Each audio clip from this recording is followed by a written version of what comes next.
নমস্কার বন্ধুরা, বং ডাইনে আপনাদের সবাইকে স্বাগত। আজ শেয়ার করছি বেথো শাকের রেসিপি। যেভাবে আমি বাড়িতে বেথো শাক রান্না করি সেই রেসিপিটাই আজ আমি শেয়ার করছি। আশা করি আপনাদের ভালো লাগবে। তাহলে দেখে নিন রেসিপিটি। এখানে 300 গ্রাম বেথো শাক আছে। বেথো শাকের আগার নরম অংশটা আমি নিয়ে নিয়েছি। এবার আমি শাকটা খুব ভালোভাবে ধুয়ে তারপরে কেটে নিচ্ছি। শাকটা কাটা হয়ে গেছে। এবার দেখে নিন বেথো শাক রান্নার জন্য আমি কি কি সবজি নিয়েছি। এখানে আমি বেগুন, ছিম আর আলু নিয়েছি এবং প্রত্যেকটা সবজি আমি খুব ছোট ছোট করে কেটে নিয়েছি।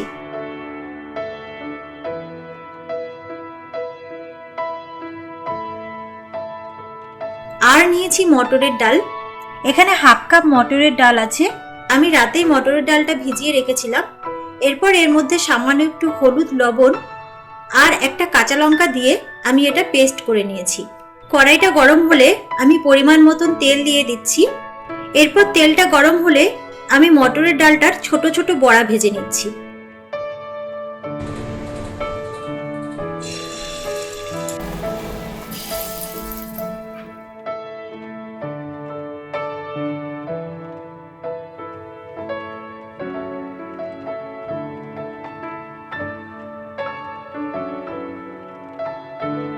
বড়াটা ভাজা হয়ে গেছে।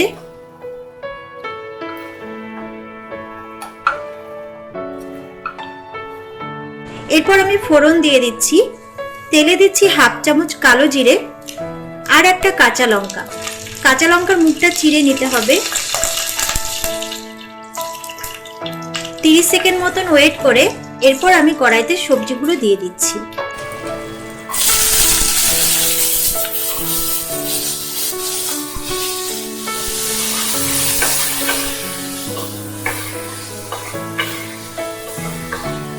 দিয়ে দিচ্ছি দুটো কাঁচা লঙ্কা, হাফ চামচ মতন হলুদ আর হাফ চামচ লবণ। এবার মিডিয়াম হিটে আমি সবজিটা খুব ভালোভাবে ভেজে নিচ্ছি।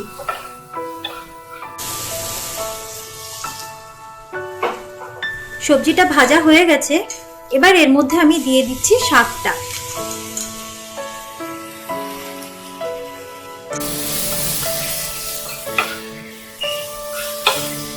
দু-তিন মিনিট বেথো শাকটা আমি একটু ভেজে নিচ্ছি।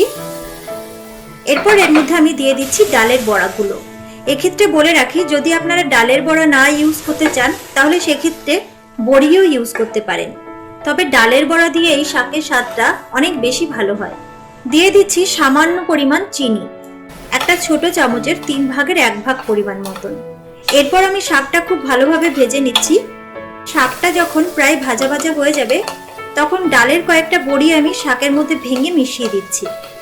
এতে শাকটা খেতে আরো ভালো লাগবে। তো 5 থেকে 6 মিনিট শাকটা আমি ভেজে নিয়েছি। মিডিয়াম হিটে ভেজেছি আমি।